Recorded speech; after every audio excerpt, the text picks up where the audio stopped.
Assalamualaikum warahmatullahi wabarakatuh. Alhamdulillah binikmatihi tatimmu shalihat. Asyhadu an la ilaha illallah wahdahu la syarikalah wa asyhadu anna Muhammadan abduhu wa rasuluhu la nabiyya wa rasula ba'dah. Allahumma salli wa sallim wa barik ala nabiyyina Muhammadin wa ala alihi wa sahbihi ajma'in. La haula wa la quwata illa billahil aliyyil azim. Subhanaka la ilma lana illa ma 'allamtana innaka antal alimul hakim. Rabbi shrah li sadri wa yassir li amri wahlul 'uqdatam min lisani yafqahu qawli. Qala Allah ta'ala fi kitabihil karim, a'udzu billahi minasyaitonir rajim. Bismillahirrahmanirrahim. Ya ayyuhan nasu taqu rabbakumul ladzi khalaqakum min nafsin wahidah wa khalaqa minha zawjaha wa basa minhuma rijalan katsiran wa nisaa wattaqullaha alladzi tasaluna bihi wal arham innallaha kana 'alaikum raqiba. Al-ayah. Hadirin wal hadirat, Bapak, Ibu, saudara-saudara jamaah Masjid Abu Bakar As-Siddiq yang dimuliakan Allah Subhanahu wa taala. Alhamdulillah, kita bersyukur kehadirat Allah Subhanahu wa taala. Di pagi hari kita bisa menghirup udara segar, bisa bernafas, bisa berjalan menuju ke masjid, bisa menggerakkan anggota badan kita. Itu termasuk bagian dari nikmat yang luar biasa. Kita bayangkan di pagi hari ini kita nggak bisa apa-apa, nggak bisa bergerak, malah repot, digotong-gotong, harus dibawa ke ICU, ada apa, repot, merepotkan banyak orang, ya tentu itu adalah bentuk dari ujian. Makanya dua hal yang selalu harus kita perhatikan betul adalah sehat dan kesempatan. Ketika sehat, kita mencoba untuk sadar diri bahwa kita ini hidup di alam dunia dengan kenikmatan Allah, tidak hanya untuk berleha-leha, tidak hanya untuk santai-santai, tidak hanya untuk foya-foya, tapi untuk taqarruban ilallah, mendekatkan diri kepada Allah dengan menggapai ridhonya. Tentu banyak yang disyariatkan oleh Allah Subhanahu wa taala dan disunahkan oleh Rasulullah sallallahu alaihi wasallam. Bapak Ibu yang dimuliakan oleh Allah Subhanahu wa taala, kita sekarang sudah tanggal 7 Zulhijjah. Ada masih di 10 hari pertama yang memang amal-amal soleh kita itu dilipat gandakan pahalanya menjadi amal terbaik di hadapan Allah Subhanahu wa taala. Nah, pada pagi hari ini kebetulan takmir request temanya itu persiapan Idul Adha.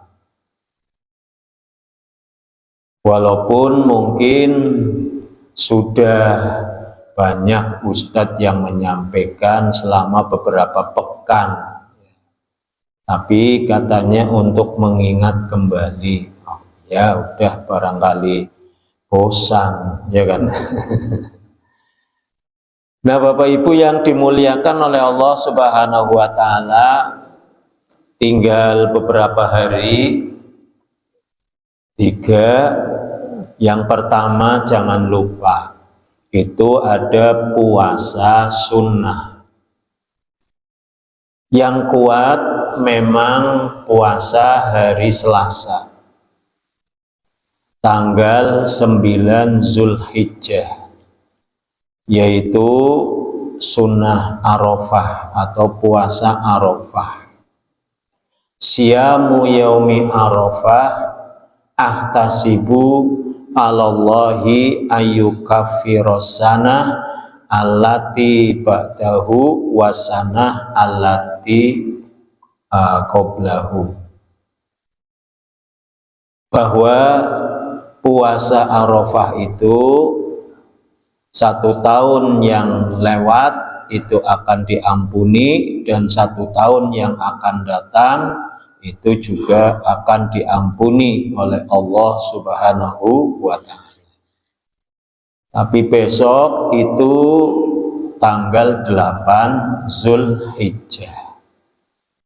Mungkin ada yang berpendapat bahwa dalil puasa di tanggal 8 Zulhijjah itu kurang kuat.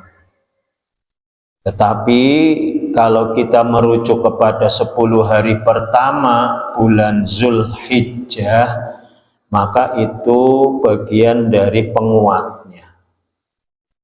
Lebih-lebih yang kita kenal dengan hari Tarwiyah. Tarwiyah itu hari merenung, hari berpikir.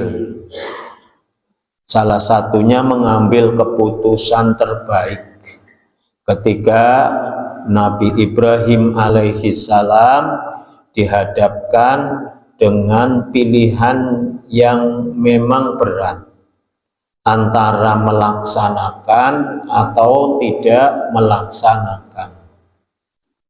Tapi karena hamba Allah terbaik dan termasuk juga golongan ulul azmi yang kesabarannya itu luar biasa, maka Nabi Ibrahim alaihissalam siap untuk melaksanakan apa yang menjadi perintah Allah melalui mimpinya. Nah, itu tarwiyah. Kalau jamaah haji persiapan untuk siap-siap wukuf di Arafah. Karena salah satu rukun haji yang terpenting itu adalah wukuf di Arafah. Dalam kondisi apapun ya harus menuju ke Arafah. Kalau misalnya tidak sampai wukuf di Arafah, maka hajinya batal alias tidak sah dan harus mengulangi kembali pada tahun berikutnya kalau memang mampu. Maka Bapak Ibu yang dimuliakan oleh Allah, diingatkan kesempatan kalau bisa sih 2 hari, Senin dan Selasa. Senin juga biasa puasa hari Senin, Selasanya adalah Arafahnya. Nah, Bapak Ibu yang dimuliakan oleh Allah Subhanahu wa Ta'ala, yang kedua adalah takbiran. Litukabbirullaha ala ma hadakum wa la'allakum tashkurun. Jadi kita itu mengagungkan nama Allah Subhanahu wa Ta'ala sebagai bentuk rasa syukur kita bahwa semuanya itu datangnya dari Allah. Kita tinggal menikmati saja. Seperti di pagi hari ini, kita nggak usah repot-repot untuk menggeser matahari supaya muncul. Tidak usah repot-repot mengganti malam kepada siang. Sudah siap Allah Subhanahu wa Ta'ala. Sehingga bentuk rasa syukur kita ya mengagungkan, membesarkan nama Allah Subhanahu wa Ta'ala. Memang takbiran itu versinya kalau yang umum biasa sejak kecil itu takbirnya 3 kali. Allahu Akbar, Allahu Akbar, Allahu Akbar. La ilaha illallah, wallahu akbar, Allahu Akbar, walillahil hamd. Atau Allahu Akbar kabiro. Ya. Tapi kalau di dalam hadis itu Rasulullah Shallallahu Alaihi Wasallam menyebut takbirnya 2 kali. Allahu Akbar, Allahu Akbar, la ilaha illallah, wallahu akbar, Allahu Akbar, walillahil hamd.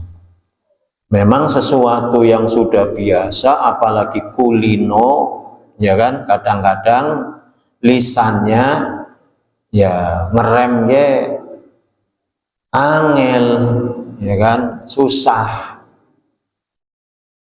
Maka ya tidak berdosa sih, nggak ada masalah. Wong namanya berzikir itu kan wazkurullaha kasiro wasabbihuhu bukrotau wa asila. Ya, zikirlah sebanyak-banyaknya zikir, ya. Jadi mau Allahu Akbarnya berapa kali pun ya nggak ada masalah sebetulnya. Ya, sama seperti kita habis sholat itu membacanya Allahu Akbar 33, tasbih 33, kemudian takbirnya 33. Nah itu Bapak Ibu yang dimuliakan oleh Allah, lebih dari itu ya boleh, ya tidak ada masalah. Kalau misalnya mau lebih, ya. Nah tapi memang yang mendekati kepada sunnah bukan mendekati kebenaran, karena benar itu milik Allah. Itu Allahu Akbar, Allahu Akbar, la ilaha illallah, wallahu akbar, Allahu Akbar, walillahil hamd. Itu boleh sendiri, boleh di masjid, boleh di pasar, boleh di mana saja, sampai ayamut tasyrik, sampai hari tasyrik, dalam kondisi sumringah, gembira, bahagia, ya. Artinya takbiran itu sambil apa Pak Bu?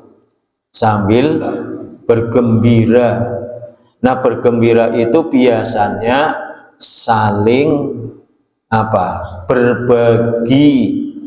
Makanya di hari-hari ini itu adalah hari terbaik untuk berinfak, untuk bersodakoh, anak yatim, orang yang nggak mampu, ya, fakir miskin. Wah itu luar biasa itu hari-hari ini, karena sama-sama lagi seneng, lagi bergembira. Nah kemudian paginya kita sholat Idul Adha. Sholat Idul Adha itu sama seperti sholat biasanya, hanya saja diawali dengan takbir 7 kali, rakaat kedua 5 kali. Tapi karena sudah ada imam, maka kita tinggal mengikuti saja, Kalau misalnya imamnya lupa, tidak membaca 7 takbir, kalau sudah diingatkan kemudian kok tetap lupa, sholatnya tetap sah, karena itu sunnah, ya. Yang wajib itu takbiratul ihramnya itu yang wajib sampai salamnya seperti sholat biasa. Sehingga takbir 7 kali dan 5 kali itu sunnah, tapi sunnahnya muakkadah, kalau bisa dikerjakan, ya, dilaksanakan. Tapi kalau misalnya imamnya lupa, ya jangan ribut, jangan geger, ya, nggak apa-apa wis, ya kan, nggak dosa, tidak berdosa, ya, sholatnya tetap sah. Nanti setelah selesai jadi ribut, ya, ana sing njaluk diulangi maning, ya kan, nggak usah, ya, namanya juga sunnah. Nah, maka Bapak Ibu, sebelum kita berangkat, kalau memang bisa disunahkan lagi itu tidak makan dan minum sementara waktu puasa. Puasa makan, puasa minum, tapi hanya sebentar sampai waktu sholat dikerjakan. Kalau sudah selesai, ya sudah bebas lagi makan dan minum, bahkan haram hukumnya puasa sampai ayamut tasyrik. Jadi lagi senang-senang, sedang nikmat-nikmatnya, ya, namanya saja hari raya, ya kan, hari raya ya seneng-seneng, ya kan, nah, seperti itu. Masalah baju, masalah sajadah, sarung dan itu urusannya jenengan, ya, nggak ada aturannya harus pakai sarung kotak-kotak atau sarung warna putih, ya, atau sajadahnya yang model, nggak ada, itu semua terserah jenengan. Berangkat dengan pulang itu kalau bisa beda arah, ya, beda arah. Kemudian berikutnya Bapak Ibu baru tentang masalah kurban. Makanya masih ada kesempatan bagi kita yang kebetulan uangnya baru cair. Iya, barangkali kan, ya, masih kesempatan untuk membeli seekor kambing atau patungan sapi, atau mungkin mau beli sapi sendiri, ya, itu juga lebih baik. Artinya sampai ayamut tasyrik diberi kesempatan bagi yang mampu. Nah, itu tentu sudah disampaikan. Kalau yang berkurban namanya sohibul kurban. Kalau mewakilkan namanya muwakil, mewakilkan, ya. Kalau panitia namanya wakalah, yang diwakilkan, ya, untuk ngurus, namanya panitia. Kalau di zaman Rasulullah memang nggak ada panitia, ya, panitia khusus itu tidak ada, nggak kayak sekarang. Tapi rujukan panitia itu adalah di mana sahabat Ali bin Abi Thalib itu diperintah oleh Rasulullah Shallallahu Alaihi Wasallam untuk mengelola hewan untanya yang akan disembelih, diserahkan kepada Ali. Wahai Ali, ini, ya, tolong dikelola dengan baik, terus nanti dagingnya apanya semuanya dibagi-bagi. Wa an Ali ibni Abi Thalibin radhiyallahu an qala amaroni Rasulullah sallallahu alaihi wasallam an aku ma'ala budnihi. Rasulullah sallallahu alaihi wasallam memerintahkanku untuk mengurusi, mengelola, ya, hewan untanya. Wa an uksima luhumaha wa juludaha wa jilalaha, dan aku diperintahkan untuk membagikan dagingnya, kemudian juga kulitnya, termasuk juga pakaiannya, itu tempat untuk nutupi unta di punggungnya. Kepada siapa? Alal masakini, kepada orang-orang miskin.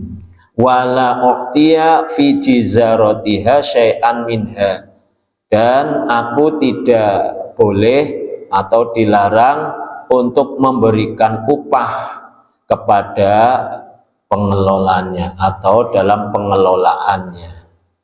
Sehingga Bapak Ibu yang dimuliakan oleh Allah, memang berat jadi panitia kurban. Karena pertama, panitia kurban itu harus ikhlas seikhlas-ikhlasnya. Kenapa? Karena panitia kurban tidak ada bayarannya. Iya, nggak ada apa? Bayarannya. Itu yang perlu. Terus diniati dari rumah, panitia kurban tidak akan angan-angannya dapat ini, dapat itu, karena nggak ada jatah. Ya mas ya. Jadi dari rumah jangan bawa tas kresek. Iya. Jangan bawa waring. Oh, panitia bawa tas kresek sama waring. Itu niat yang salah. Bawanya pisau, bawanya golok, ya. Itu. Jadi bismillah. Kalau memang sudah siap jadi panitia dengan senang hati, ya, maka dari rumah jangan angan-angan pulangnya dapat kepala sapi, ya, kepala kambing. Makanya sudah bawa di kantongnya, itu di celananya, kantong kresek yang gede atau waring yang gede. Diniati pokoknya bismillah, tenaganya, waktunya, pikirannya. Nah, kebetulan diamanai oleh sohibul kurban untuk mengelola hewannya yang diamanahkan, kan gitu. Dan tidak ada upah sama sekali. Tapi kalau kebetulan panitia juga pada umumnya tetangga dapat jatah, ya, hadiah namanya. Kalau di atasnya hadiah namanya sodakoh, karena kan ada 3. Yang pertama itu dimakan oleh sohibul kurban, yang kedua disodakohkan, yang ketiga dihadiahkan. Kalau sodakoh itu mesti kepada fakir miskin, tapi kalau hadiah bisa kepada siapa saja, tetangga, teman, ya, saudaranya yang kaya pun ya boleh. Itu namanya hadiah. Makanya Bapak Ibu yang dimuliakan oleh Allah, sepertiga dimakan, sepertiga disodakohkan, sepertiga dihadiahkan. Nah, bisa mungkin ngambilnya panitia itu dari hadiah. Kenapa? Karena kalau ngambil sodakoh, sodakohnya untuk fakir miskin. Karena di ayatnya ya wa'at imul ba'isal fakir, bagi-bagi itu dagingnya kepada orang yang sengsara dan fakir. Ba'is itu orang yang sengsara, menderita. Fakir ya orang yang butuh, ya, orang yang butuh. Makanya kalau misalnya kaya, ya aslinya tidak dapat, cuman karena dapat hadiah, ya dapat juga, kan? Nggak ada masalah, semuanya bisa mendapatkan itu. Atau Bapak Ibu yang dimuliakan oleh Allah Subhanahu wa Ta'ala, dikasih oleh sohibul kurbannya langsung, itu juga bisa, ya. Kemudian untuk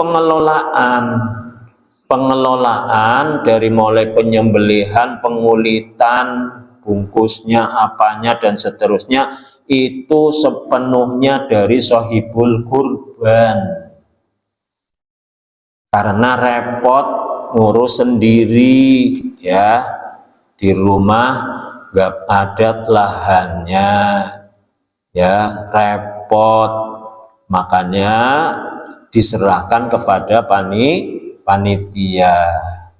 Maka tidak diperkenankan ngambil dari kas masjid, ya, karena kas masjid bukan untuk urusan kurban, tapi kas masjid itu untuk apa namanya, kemaslahatan umat, bayar listrik, ya, bayar ustad,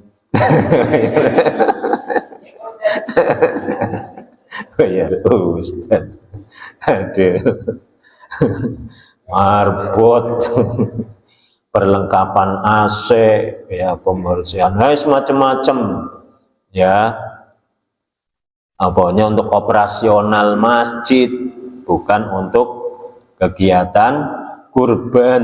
Nah, jadi diambilkan tuh penuh. Nah, kalaupun masjid karena memang pengelolaannya juga di masjid, pengen kebetulan apa namanya, ya, medangi, barangkali mengeluarkan teh, kan biasa wong tidak kurban aja Masjid Abu Bakar menyiapkan teh, ya kan. Nah, kopi, ya, kalaupun menyediakan di depan, kemudian pas hari raya cembungnya digedekan, ya, terus kopinya dibanyakan, gulanya dibanyakan, boleh nggak? Ya boleh. Wong biasa hari Jumat saja ada Jumat berkah, hari-hari biasa juga ada air mineral, ya kan, apalagi lagi banyak orang. Makanya kalau misalnya masjid juga pengen di depan menyediakan galon yang besar, atau mungkin es teh, atau mungkin jus, atau kopi susu, apa kopi jahe, boleh nggak? Boleh, nggak apa-apa. Biasanya hariannya kayak gitu memang di masjid sini, bukan hanya sekedar ketika hari kurban, ya, itu. Jadi sepenuhnya ditanggung oleh sohibul kurban doh. Nah, kemudian Bapak Ibu, bagaimana seekor kambing itu diatasnamakan satu keluarga, 5 orang misalnya, atau anggota keluarganya 7 orang, cukup diwakilkan oleh 1 orang, tapi pahalanya itu untuk 1 keluarga. Jangan nggak usah mikiri pahala, pahala itu sudah urusan Allah dan nyebar nanti, ya, untuk anggota keluarga, tapi disebut namanya, ya, dari siapa? Seperti Rasulullah Shallallahu Alaihi Wasallam. Jadi tidak usah 5-5-nya disebut. Bismillahi, Allahu Akbar, Allahumma taqabbal min rijal wa Ahmad wa Badrun wa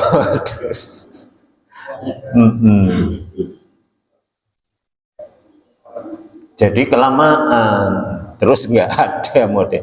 Satu saja, Allahumma taqabbal min Muhammad wa ali Muhammad wa min ummati Muhammad, itu Nabi Muhammad. Atau di versi lain, Allahumma hadza ani wa amman lam yudahi min ummati, ini dariku dan dari umatku yang belum berkorban. Nah, kalau kita, ya, Bismillahi, Allahu Akbar, Allahumma taqabbal min Badrun wa ali Badrun. Nah, karena enggak wa min umati Badrun, karena Badrun tidak punya umat. Yang punya umat Nabi Muhammad Shallallahu Alaihi Wasallam. Barangkali tahun ini bapaknya, maksudnya ayahnya. Tahun depan mungkin istrinya, istrinya pengen disebut, ya boleh. Tahun depannya lagi anaknya. Tapi pahalanya insya Allah itu untuk semuanya. Gitu Pak Bu ya. Kecuali sapi, kalau dari 7 orang disebut satu persatu ya. Allahumma taqabbal min Yusuf wa Ibrahim wa Daklan wa Ahmad wa Sapa sampai 7, karena memang yang berkorban orang 7 ya. Iya, wa ahlihim, nah gitu, wa ahlihim, gak usah disebut wa ali Ibrahim wa ali Yusuf wa ali, gak usah, langsung wa ahlihim dan keluarga mereka ya, dan keluarga mereka itu seperti itu yang dicontohkan. Jadi cukup 1 orang saja yang dikalungkan.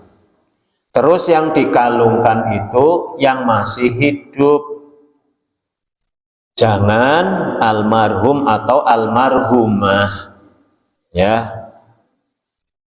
Di kambingnya ada tulisan Badrun almarhum, berarti yang meninggal di kuburan menyadisi tali tuku wedus karena mau ibadah kurban. Enggak ada, tapi diniati pahalanya juga sampai kepada almarhum, almarhumah. Enggak usah khawatir, wong sudah disebut wa ahlihi wa ahlihim ya, berarti untuk semuanya insya Allah nyampe ya. Jadi tidak diatasnamakan orang yang sudah meninggal dunia. Nah berikutnya Bapak Ibu nggak usah ragu, kalau memang dulu tahun 60, jenengan kan lahiran tahun 55 kan. Iya, belum akikah. Apakah sah korbannya? Ya sah, karena akikah dengan korban itu beda. Korban itu tahunan bagi yang mampu ya, akil balik adanya di bulan Zulhijjah dari tanggal 10, 11, 12, 13. Sementara akikah itu kewajiban orang tua waktu dulu ya, jadi tidak terikat sampai seumur hidup, tidak. Makanya nggak ada itu syarat sah berkurban: 1 Islam, 2 berakal, 3 akil balik, 4 mampu, kemudian 5 sudah berakikah. Ya enggak ada ya, jadi enggak ada ya. Akikah saja ya, karena memang akikah ya diwajibkan, berkorban ya itu merupakan kewajiban bagi yang mampu. Kemudian Bapak Ibu, baik mana, kambing apa sapi, baik semua. Satu sisi Rasulullah Shallallahu Alaihi Wasallam ya, anan nabiyya kana yudhahi bikabsyain amlahain akronain. Nabi itu menyembelih 2 domba yang bertanduk, kemudian berwarna putih mayoritas, ada hitamnya, ya bukan berarti warnanya harus sama seperti itu, tidak ya. Tapi satu sisi ya itu tadi, Rasulullah memerintahkan sahabat Ali bin Abi Thalib untuk menyembelihkan unta ya. Unta ya boleh, sapi ya boleh, kambing ya boleh. Sehingga kalau ditanyakan mana yang lebih utama, nggak ada teks hadisnya yang mengatakan bahwa Rasulullah lebih cinta atau suka ya, dengan kambing daripada unta atau sapi. Jadi monggo, kalau jenengan pengen kejutan dan viral ya bawa unta dari Arab Saudi bawa sini ya, karena sekarang kan orang lagi senang viral ya kan, biar viral belinya langsung apa, unta. Nah itu.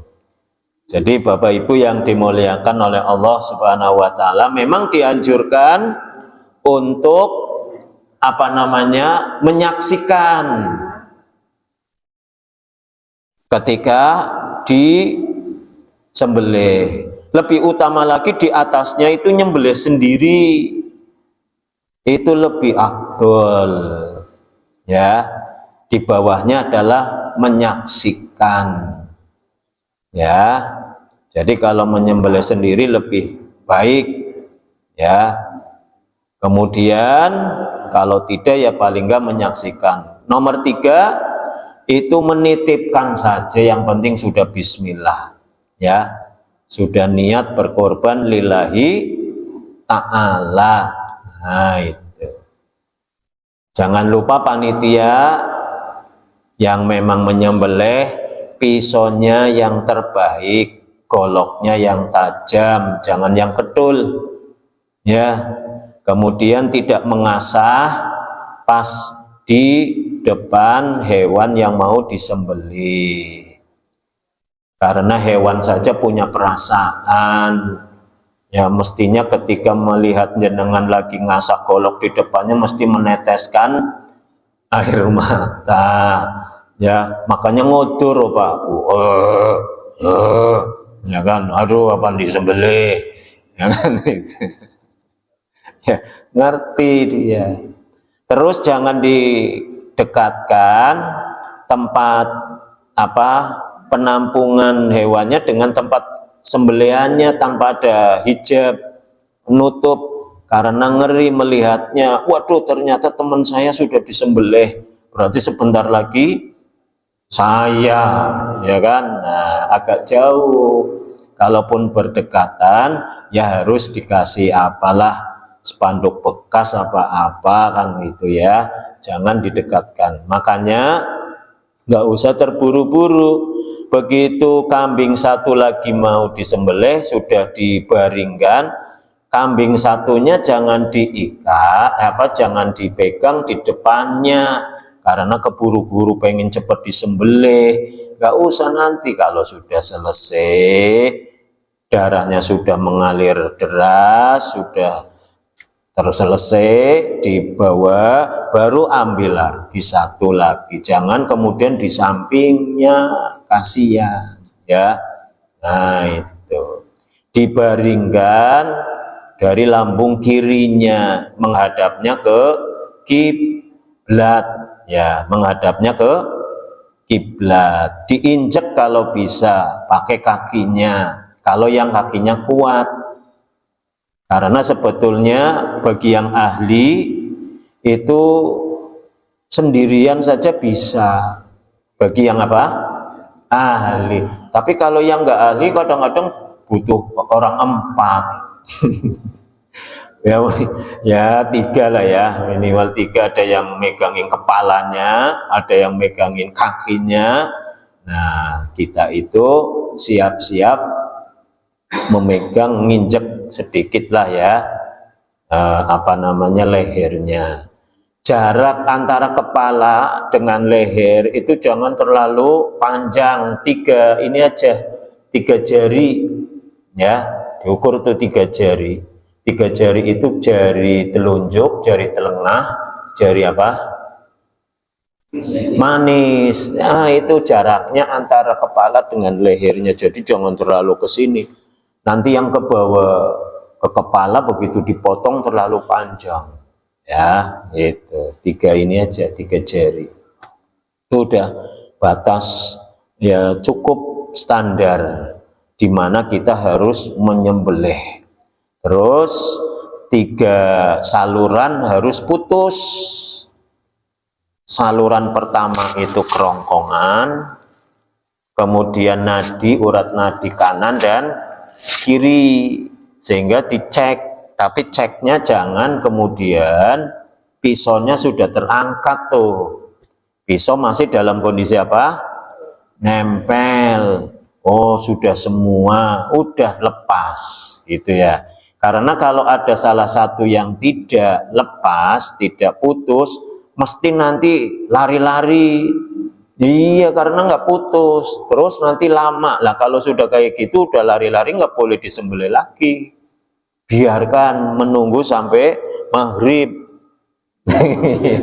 Ya salah yang nyembelih, ya kan? Iya. Jadi harus, makanya nyembelih itu bukan dari apa itu, dari depan, tapi dari belakang, bawah, seret, ya, ditarik ke atas, ya. Kemudian baru putar sekali lagi, barangkali ada uratnya yang belum, salurannya yang belum putus, karena nanti menyiksa, mesti lama tuh ngamuknya, kalaupun nggak berdiri lagi ngamuknya lama, namanya menyiksa, ya. Makanya betul-betul yang nyembelih ya harus hati-hati dilihat, tenggorokan, kerongkongan, nah itu semua harus putus, tidak boleh ada yang tidak putus.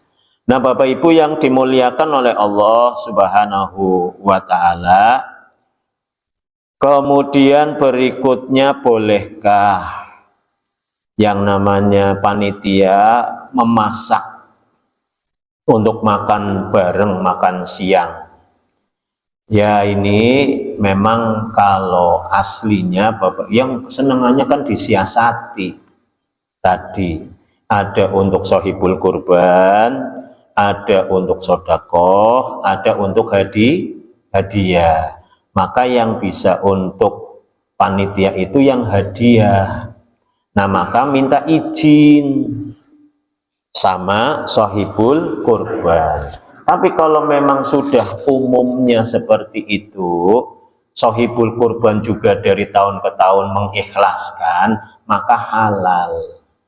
Ya, tapi kalau pas jenengan makan-makan, kemudian sekampung di si Adem ini pada ngerumit, iya, oh ini kayaknya oleh tuku-tuku nih karena mangan-mangan, ya kan, orang terima gitu Pak. Nah, itu nggak halal tuh. Makanya sebelum dihalalkan dulu, ya, dihalalkan. Ki misalnya kok awan ya sedandang boran, ya, orang akeh-akeh malah sing akeh dia banyune. Ya, oleh ora apa-apa, kesel ya kudu manganan apa kata sohibul kurbannya tuh. Nah, itu halal tuh, boleh. Silakan. Tapi ingat, yang namanya makanan yang tersedia seperti pagi hari ini kayak gini kan, itu kan untuk umum. Makanya itu tidak hanya monopoli milik panitia. Namanya lagi makan-makan sih.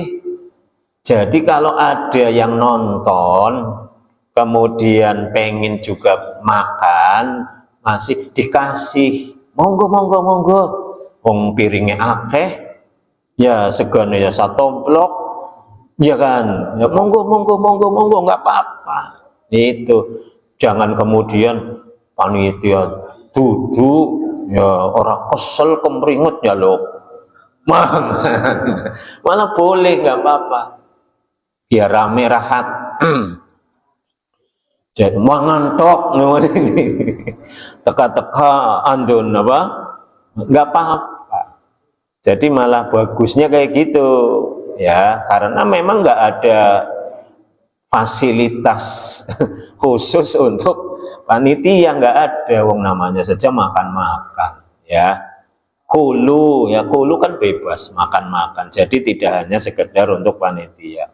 Ono dene wong karena terbatas, ya sing ora kesel ya pengertian, ya gitu aja, karena cuman sepanci atau seapa dandang kan itu ya. Jadi boleh, ya boleh, tidak ada asal ya tadi ya tidak terlalu banyak, ya. Tapi kalau dihalalkan oleh sohibul kurban, maka kira-kira di daerah sini ada yang sering selentingan komplain apa tidak. Nah, gitu aja disurvei.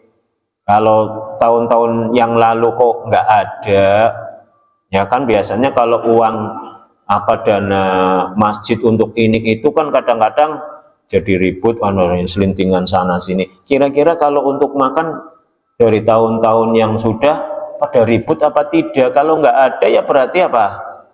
Halal, mengikhlaskan. Terus sohibul kurban juga nggak apa-apa Bu, Pak, ngomong sama panitia, monggo jenengan kalau misalnya mau ini, nah itu lebih baik lagi kalau pas nanti ke sini, pas lagi melihat, menyaksikan, ke panitianya saja, ke ketuanya, nggak apa-apa, nggak usah ke semua panitia.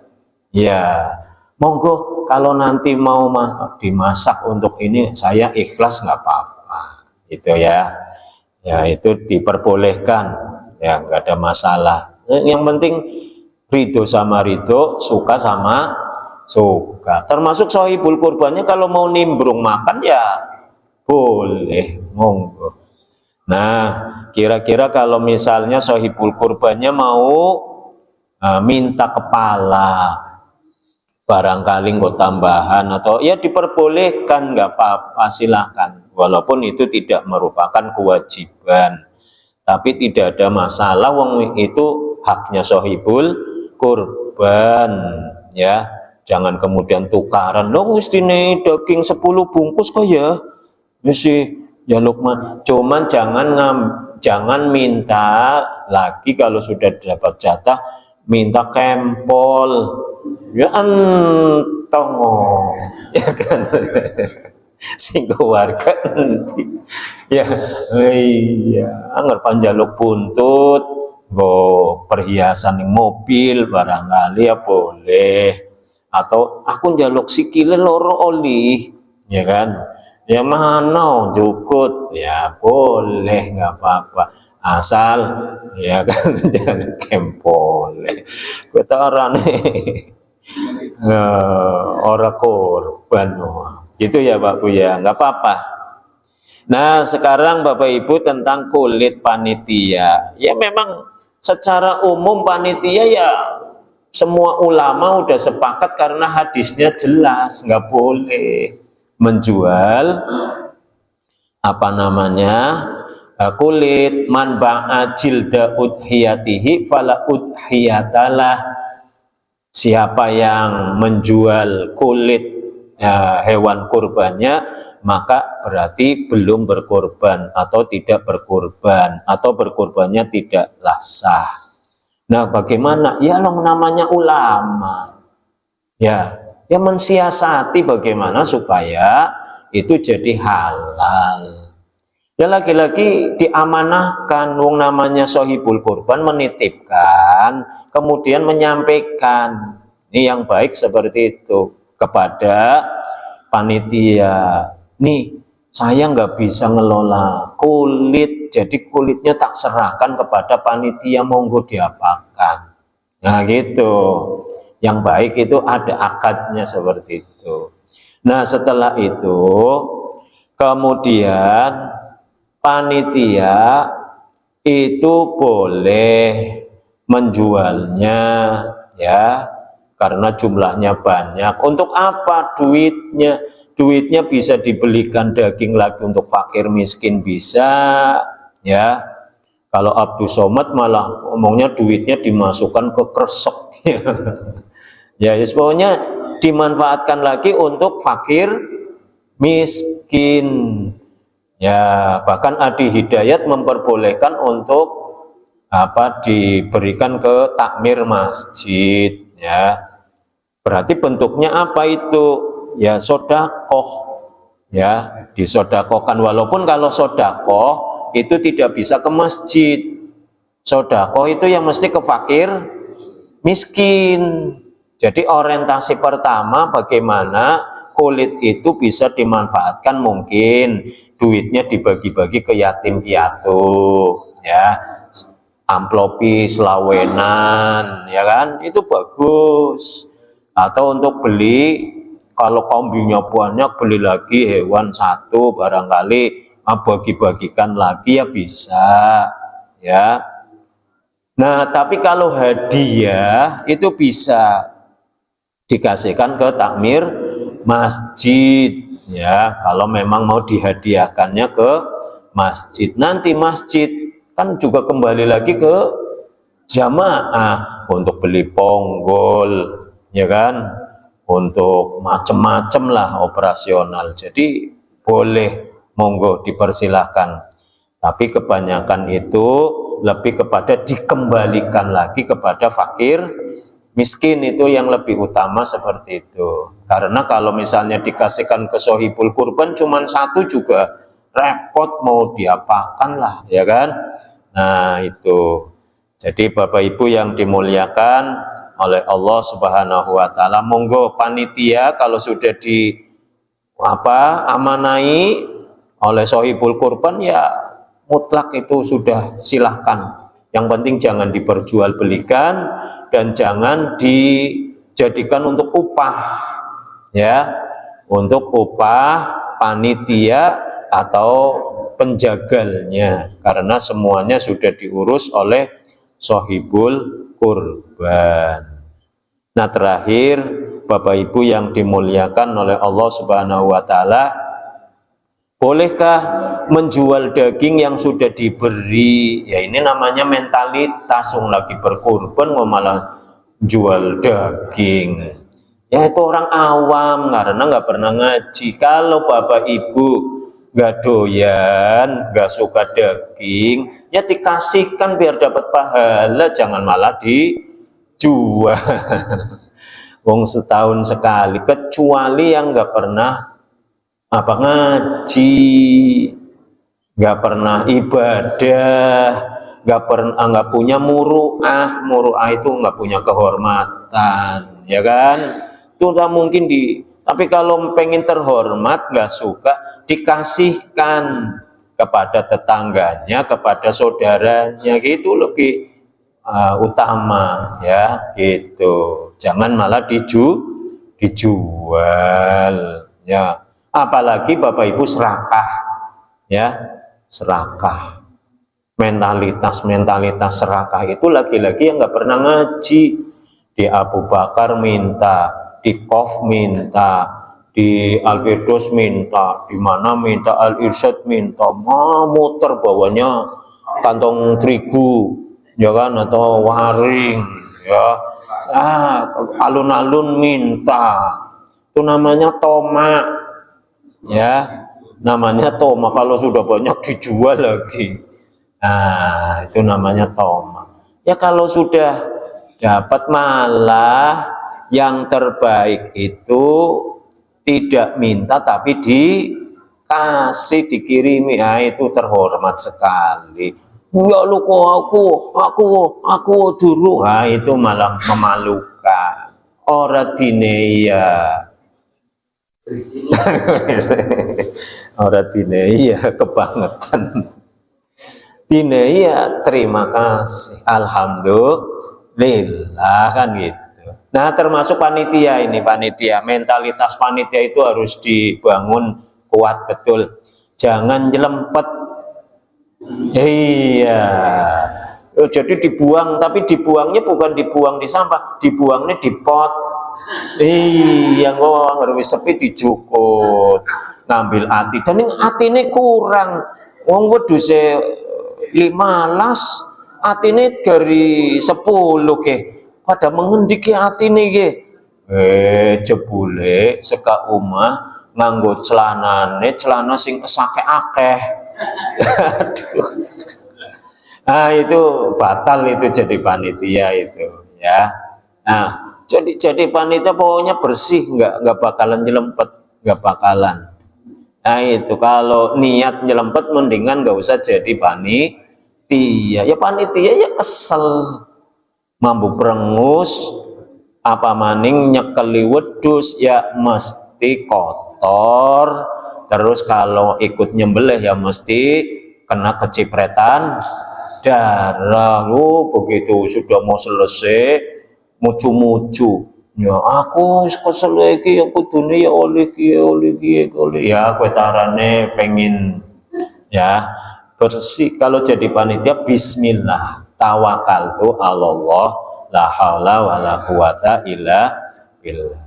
Itu Bapak Ibu yang bisa kita sampaikan di pagi hari ini. Kayaknya sudah semua ya, pernak-pernik seluk-beluk tentang berkorban. Mudah-mudahan yang berkorban ya diterima korbannya, ya, yang jadi panitia ya mudah-mudahan ikhlas, kemudian semuanya bisa senang karena dapat daging kurban. Dan bagi sohibul kurban tolong diikhlaskan, terutama kalau panitia pengen nyicipi ya, masak secuil sama mau jualkan atau mengasihkan ya, bukan menjualkan, mengasihkan kulitnya ke lembaga atau ke masjid, tolong diikhlaskan itu, sehingga tidak ada dosa bagi panitia atau penyelenggara pengelolaan dan penyaluran hewan kurban di Masjid Abu Bakar As-Siddiq dan juga di masjid-masjid lainnya. Terima kasih. Mari kita akhiri dengan kafaratul majlis.